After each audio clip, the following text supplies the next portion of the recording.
We're back out again today to search for Springwood Falls, or otherwise known as Foy Falls. I pretty much know where it is because I was standing on top of the falls the other week and didn't realise it. But now we're going to go to the bottom of the falls and we're going to find what's interesting about these waterfalls. But first, I didn't notice this before, but look how trees can claim back signs that are nailed into them. This tree has grown over the sign pointing to go one direction to the left and to the other direction to the right. How cool is that?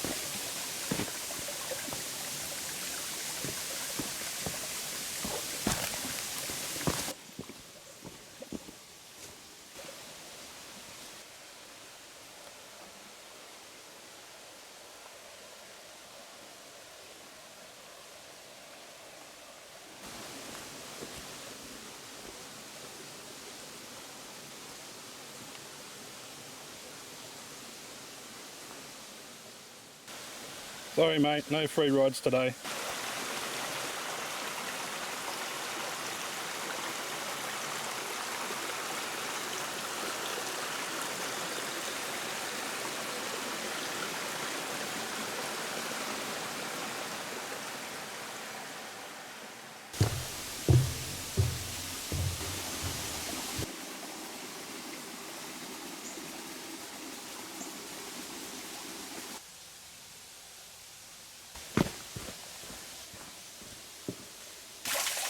It's really great to come out to these places just after there's been a bit of rain, because you get these little waterfalls that weren't happening last time I was here. Nice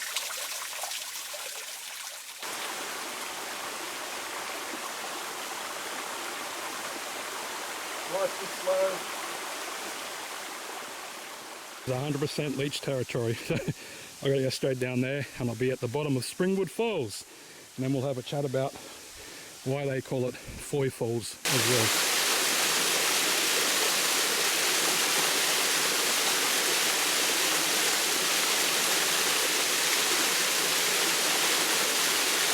This is Springwood Falls, or also known to locals as Foy Falls, F-O-Y. The Foy family lived in the area around here, and there's a engraving here with R. Foy.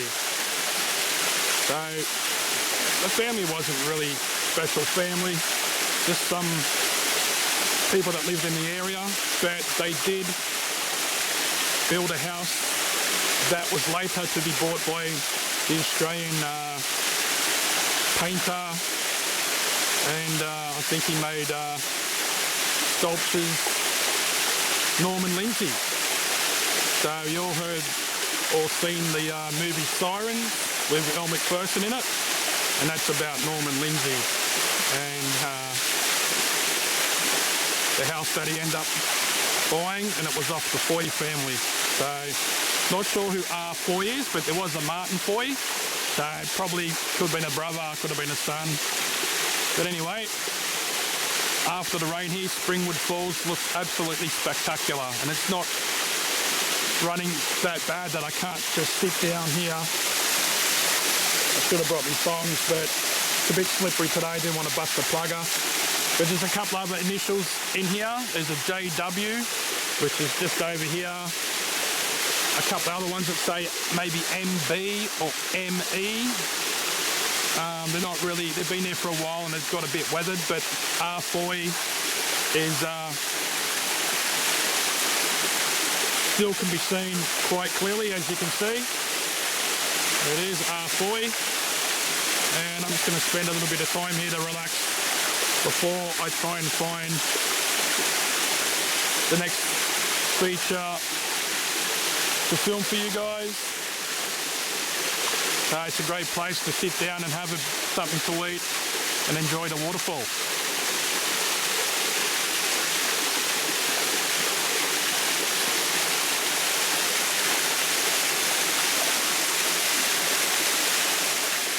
Well, it's time to go now to the other area. Just one more thing, just a tip. Just remember, around these waterfalls, these areas around here, they're extremely slippery. Like, I wanted to stand over here to try and get a good shot of the rock carvings here, but it's just so mossy. If I fall, I can get seriously hurt. So I'm just sitting down here on my bag so I don't get my butt doesn't get wet.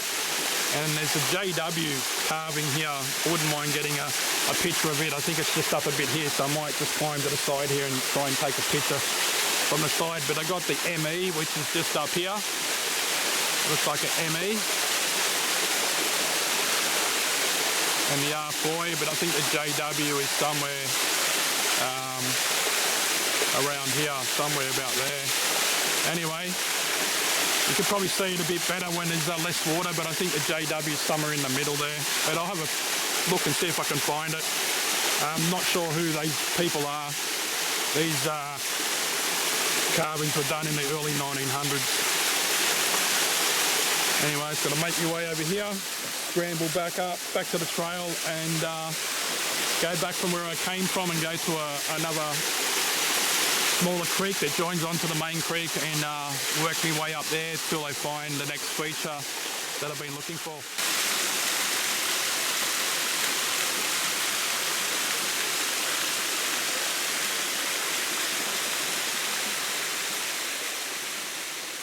Ain't about standing still. They will try to find you. But you're not getting me today, mate. No way. Yeah, the termites are slowly eating out this tree. So it'll be hollow in a few years' time. I know I keep saying it, but this must be one of the best areas I've been to in the last few weeks, other than Stratton's Amphitheatre. Look at that.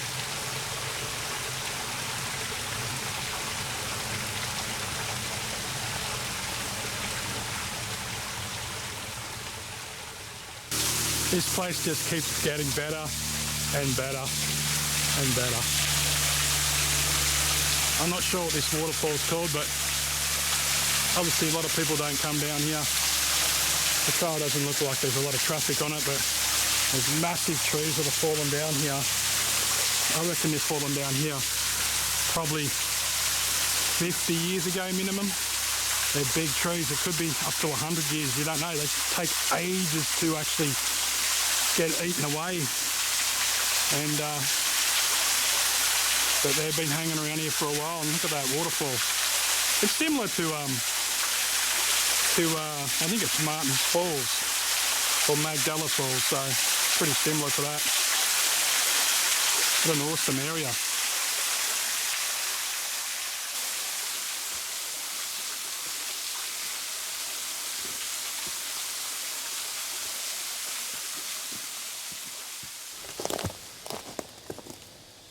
A dilemma.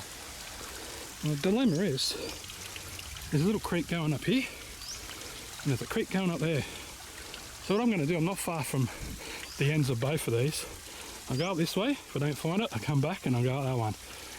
Just hopefully it's the one I chose first, which is this way. It seems like there's a track going this way, so it could be it.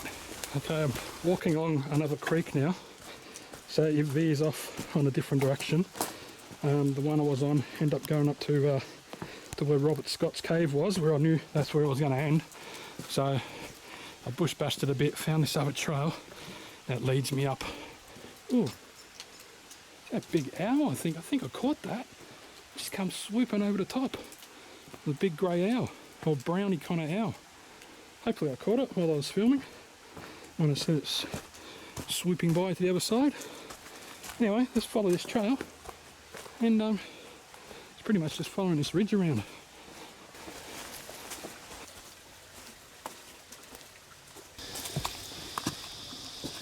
I think I'm getting close. I think this looks pretty good to be where this rock pool is, and it may have been made by Blue Gum Lodge, because it's been around here for a while.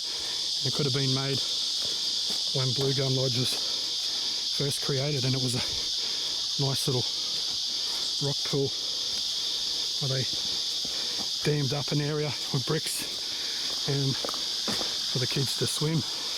I'm anyone who stayed there to swim, so.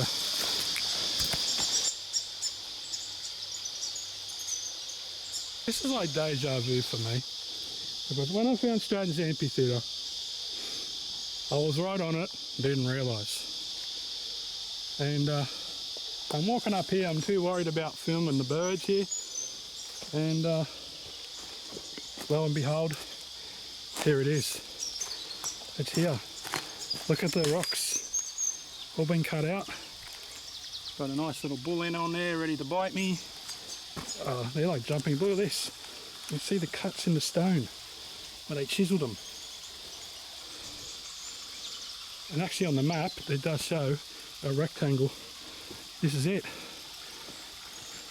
And there's steps there to go back out. But look at this. So all these rocks wouldn't have been here. It would have been a nice little deep pool like it is over there. It's probably about hip deep. And you could wade around in there on a hot day and cool off. And look at the all the rocks stacked up. That may have went around a bit more, may not have. It looks like it would. It did to about here somewhere, but probably, you know, it's rained and they've all fallen in. Some of these rocks that are here may have been from that, for the wall there. Let's just go over the other side, check it out. Oh, it's awesome. Finally found it.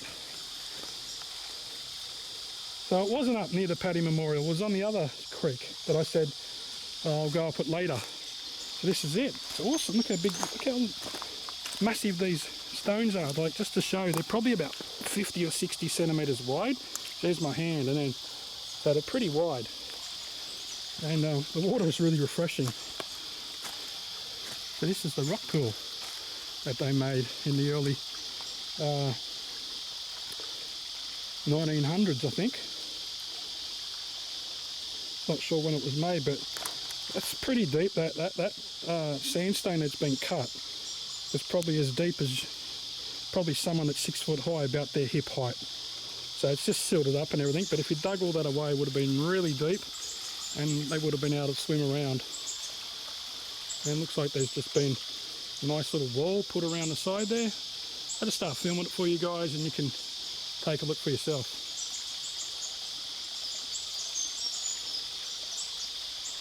So green down here, it's quiet. There's heaps of birds.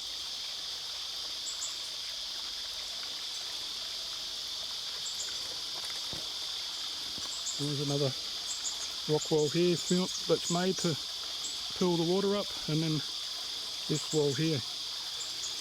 Awesome. See how they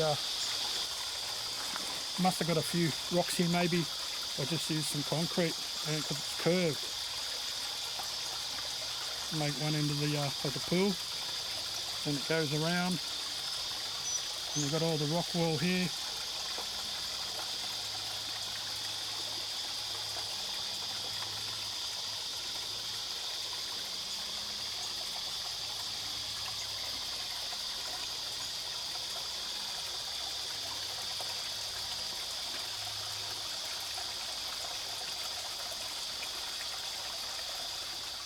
So the main pool is there, but there's actually some more stonework that's been done all around here, maybe to keep this from,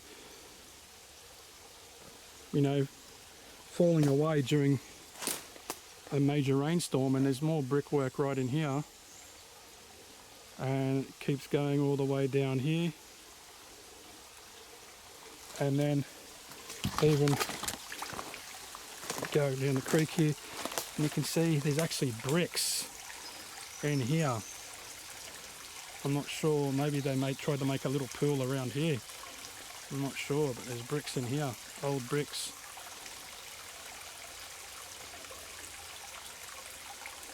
Yeah, and there was a bit of a curve, you can see a bit of a curve around there. I'll just zoom out and see how it curves around. So they may have a lot more here, but it's eroded away and washed away over the years, but most of the big pool remains. There's more brickwork here, or rock's been a rock wall. And there was a lot of work done here back in the day. Another rock wall right there. There's a lot of work done, you know, early 1900s to give the locals or visitors a nice little rock pool to swim in, and it's such a fantastic area, unbelievable. Okay, that's it for me now. All I've got left to do is find the Shark's Cave, which I know where it is, and a lot of people do. There's nothing special, but I just haven't been there. The Psalm Rock, where someone chiseled in a psalm from the a church page, and then on to the last thing is the Stone Cross, which I think I know where it is. I've just got to hike in and find a location. But this has been a great day. It hasn't been too hard to get here. A little bit of bush bashing, went a bit off where I thought it would have been, but then I actually saw a map that has trails here, and it had a rectangle, and I'm like, that's where it is. That has to be it. So awesome. Like, it's nothing special really. It's just something great to see that, you know, people took the time to make like a nice little rock pool here for people to enjoy, and they should dig it out so people can come down here and enjoy it today. I don't see why they can't, get rid of all the rocks and make it so deep, and everyone can have a bit of a dip on a hot day. Anyway, guys, thanks for watching, and until next time, always hike in thongs.